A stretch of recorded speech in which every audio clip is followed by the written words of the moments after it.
Silibalisile ibali likaDaniel 2, Daniel 2, Daniel 7, Daniel 8 uba yikhalenda kaNkulunkulu asifihlele yona apha eBhayibhileni leyo.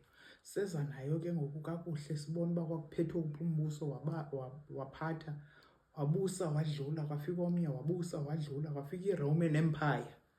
IRoman Empire yona ayadlula, yona yafuna ukubulala amaKristu emveni kokuba uYesu eye wafa wavuka wemka kwaqala i-early church. Iqala le early church kukhonzwa njengamaJuda. Nantsi enye into asifihlele yona ke uNkulunkulu, uba amaJuda azawazi umhlaba wonke uba akhonza ngeSabatha on the 7th day, and aqala from Friday sunset to Saturday sunset. Abanye bakhule beyazi uba iVesper ngoLwesihlanu ukutshona kwelanga neVesper Saturday ukutshona kwelanga yi-period yeSabatha. So uzawubeka esi stage sikaDaniel esisifundisa ngale Roman Empire yaziguqula yaba yi-church, and ukuze ibe yi-church nje babefuna ukucima nya into enento nabantu ababezi-followers of Christ.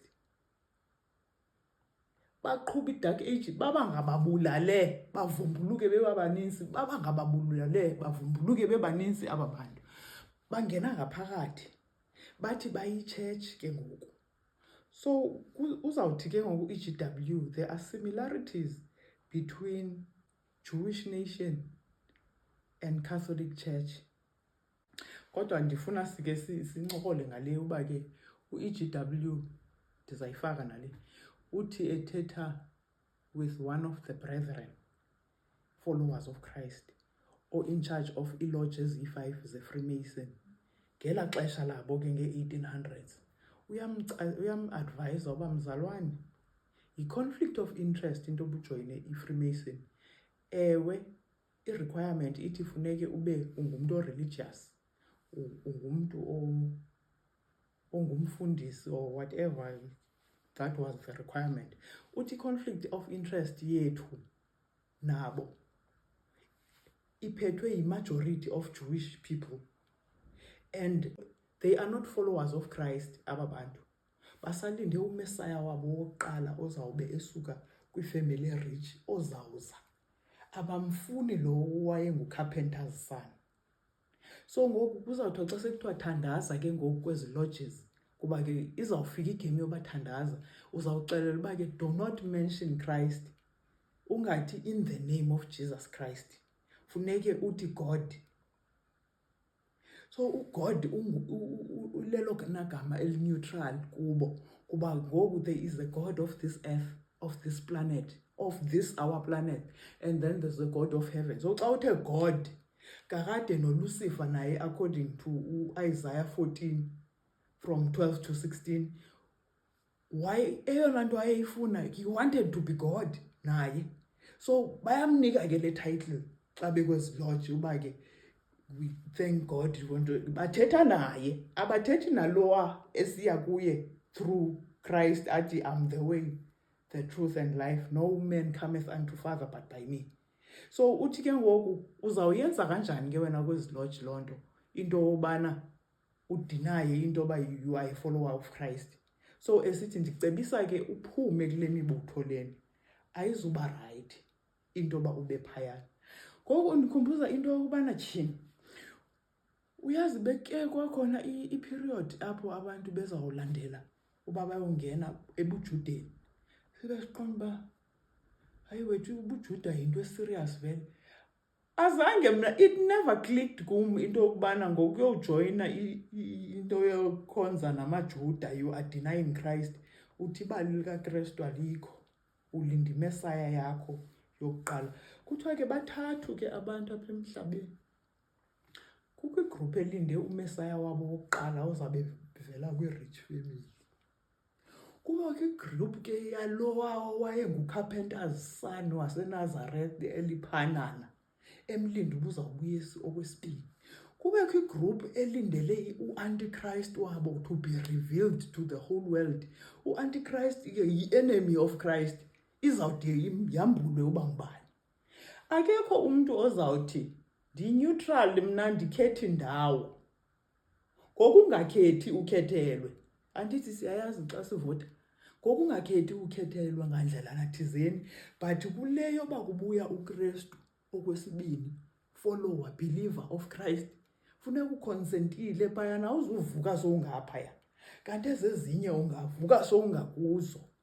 So ngaske xa wenza i-research yakho ufika kwezi ndawo, wazi into yoba by not taking a stand you have taken a side, you have chosen a side. By not choosing you have chosen. By consenting ke kwicala likaYesu ukhethe elo cala ke.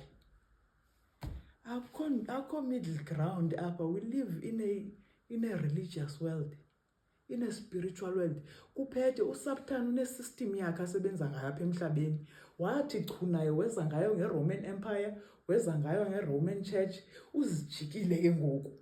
Abantu abakayiqondi into yoba isuka phi yonke lento, njobe rebranda oSaul Invictus, iyaphi lento yakhe. Njengoba rebranda zonke izinto, njengoba ezawu-advertise kangaka iChristmas, abantu bengayazi uba inento okwenza with anything. Njengento yoba emninzi kangaka umntu okhonzayo ngeSunday, abantu abasayazi into yoba kwakutheni kakade uze kukhethwe usuku olungatshwongwe eBhayibhileni. But uzawabeka amaJuda umhlaba lo wonke sazi usuku lukaThixo uba loluphi lokukhonza. Ingakothusi lento ibe ngathi ndithi urongo, ubungazi. Hamba ke uyoyifunda wazi. Abanye bazawuvele bangazi uba so where to from here, yibuze ngedolo. Asoze angakukhokheli uba uthini. Kukhona abantu apha in our walk with Christ, or kule journey yethu yobomi. Kukhona abantu abayi kwi-front line ekufanele i-repentance ikhawuleze, bathathe istand, bame bafundisa abanye. Kube khona abalapha in the middle, bona bazawulinda yenziwe i-majority benze nabo. Kubekho i-back line apho umuntu engekho around abantu abayenzayo lento, but uyayazi, uyayifuna ecaleni and ulithathile icala ecaleni, bazawuvumbuluka pha ekugqibeleni apho seyibulalisa khona. Baqonda uba sasikhethe eli cala, oko si-researcher, sizitrayina for this. So ungabi nowari uba awudulithatha icala. Funda, ufunde, ubuze yena uba Yesu ufuna ndithini from this point forward. Abanye bazawukwazi uba ke uqonda uba hayi khawuke ndifundise nomnye umuntu onomdla, siqalise le group, sifundisane lento.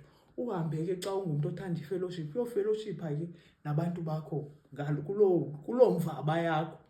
Kodwa ubuyazi into yoba mna nditreyinela lena, mna nditreyinela le. But eli xesha ingekandikhanyeli, ndizawube ndiqhuba ke kuba ke abanye izawuphazamisa into eninzi, so kufuneke it must be well planned. Uyatsho naye uba ke count the cost xa uzandilandela. If you are going to follow me as Christ, count the cost. Ubone uba is it worth it na for wena. So umuntu ngaske angakhawulezi ayilandele kuba uSilo eyifundise yacaca, waqonda uba go and research it further. Uzoba sure beyond reasonable doubt uba ke hayi ndiyivile, andisayenzi kuba ndiyive ngoSilo, ndiyenza kuba umoya oyingcwele uyaqhubeka uyandikhanyisela ngayo.